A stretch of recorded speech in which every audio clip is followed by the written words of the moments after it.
Enero de 2009. Un arrecife frente a la isla de Cozumel, en el Caribe mexicano. Un buzo baja entre el coral y ve algo que no debería estar ahí.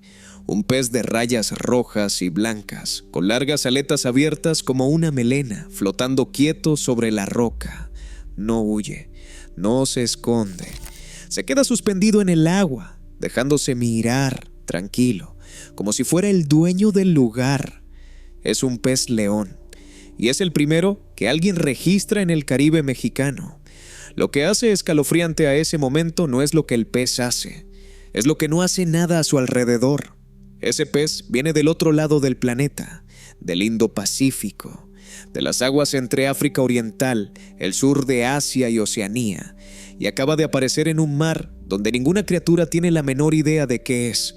En su océano de origen, cada presa y cada depredador crecieron junto a él durante millones de años, aprendiendo a temerlo, a evitarlo, a comérselo. Aquí, no. Aquí es un extraño perfecto. Un depredador de arrecife de primer nivel que en este mar no tiene un solo depredador propio. Esa es la línea imposible. Un cazador que nada tiene enfrente. Y no llegó solo. El mismo año 2009 en que apareció en Cozumel, el pez león ya se confirmaba en Guatemala, a más de 1,400 kilómetros, y ese año mismo en Honduras, Costa Rica y Panamá, a casi 3,000 kilómetros en Colombia, a más de 3,300 kilómetros en Venezuela, a más de 4,000 kilómetros. Para 2012 había entrado al Golfo de México. Para mayo de 2014 lo encontraban en la costa de Brasil, a casi 9,000 kilómetros del punto donde empezó la invasión. Es el primer pez, el primer vertebrado marino, que logra establecerse a lo ancho de todo el Atlántico Occidental y el Caribe, y lo hizo en cuestión de años. Para entender cómo, hay que ver lo que ese animal tranquilo carga por dentro. Una sola hembra de pez león puede liberar hasta 2 millones de huevos al año. No una vez, no por temporada. Desova cada pocos días durante todo el año, sueltos en masas gelatinosas que flotan y viajan con la corriente hacia arrecifes nuevos. Y come. Es un carnívoro generalista que engulle más de 50 especies distintas de peces y crustáceos. Su estómago se expande hasta 30 veces su tamaño, lo que le permite tragarse presas de la mitad de su propio cuerpo. En arrecifes muy invadidos, se ha documentado que llega a consumir hasta el 90% de los peces nativos. En algunas zonas hay más de 200 peces león adultos por cada media hectárea de arrecife. Y caza de una forma que el arrecife tampoco reconoce. De día se esconde en grietas y bajo las rocas. De noche sale, con las aletas extendidas como un abanico, y arrincona a los peces pequeños contra el coral, hasta tragárselos de un solo golpe. Esas aletas espectaculares no son un adorno. Esconden 18 espinas conectadas a glándulas de veneno. No las usa para cazar, sino para que nada lo case a él. En un humano, un pinchazo provoca dolor intenso, hinchazón que puede durar días y a veces náuseas. Rara vez mata a una persona, pero cualquier buzo que se acerca demasiado o cualquier pescador que lo manipula sin guantes lo aprende con el cuerpo. Y aquí está el golpe que casi nadie ve venir.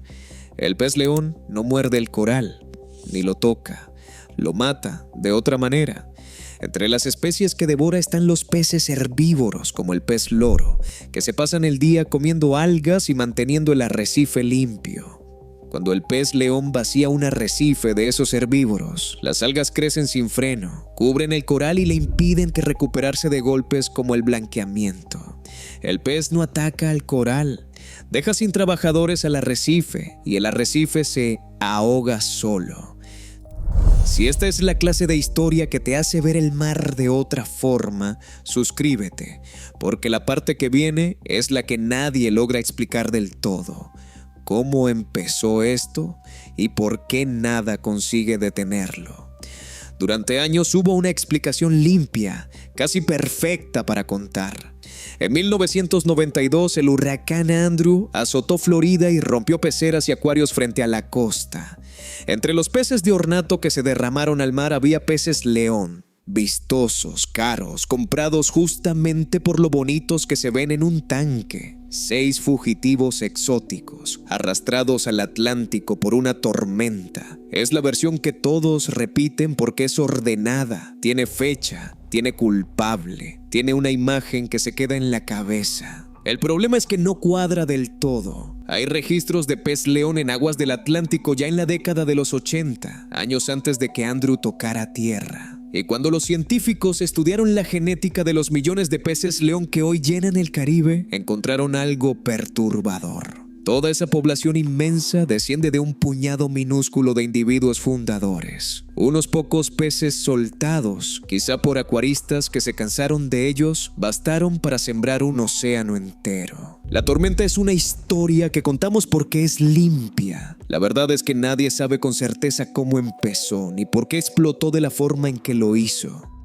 Y había una segunda esperanza, más razonable todavía, y también falló. Si el problema es que al pez león le faltan depredadores, tarde o temprano los depredadores nativos aprenderían a comérselo. El mero, el pargo, peces grandes y voraces, de sobra capaces de tragarse uno. Hubo buzos que intentaron enseñarles, arponeando peces león y ofreciéndoselos a los meros para que les tomaran el gusto. Pero los estudios grandes, hechos a lo largo de arrecifes enteros, no encontraron que los depredadores nativos controlaran de forma medible al invasor.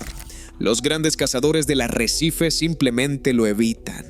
Sus 18 espinas venenosas y esos colores llamativos que funcionan como una señal de advertencia bastan para que nada quiera arriesgarse. El pez león avisa que es peligroso y el arrecife, que nunca lo vio antes, le cree. El mar no se va a curar solo, lo cual deja una sola cosa entre el pez león y el arrecife: nosotros. El único depredador que de verdad lo frena es el ser humano con arpón. En todo el Caribe se organizan torneos y certámenes de pesca para sacarlo por miles. Y ha surgido una estrategia que dice: si no puedes vencerlo, cómetelo.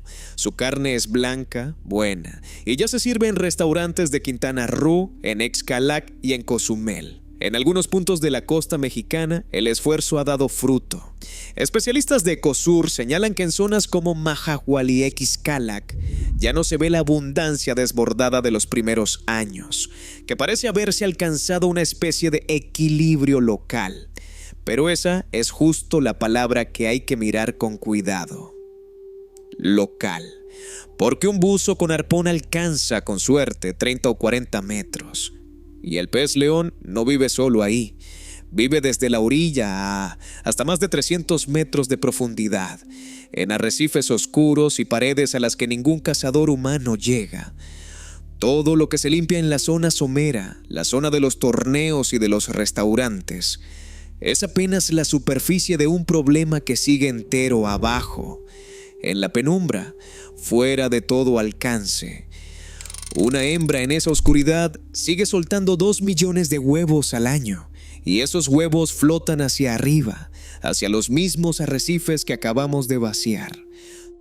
Solo hay una cosa en la naturaleza que de verdad lo detiene, y no es un animal, es el frío. Por debajo de unos 12 grados, el pez león deja de alimentarse, y por debajo de 10 muere.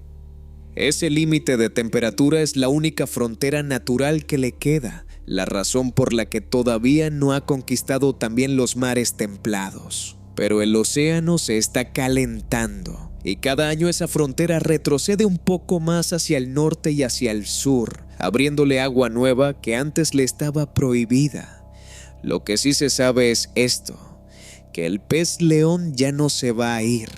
Erradicarlo por completo es prácticamente imposible mientras tenga la profundidad como refugio.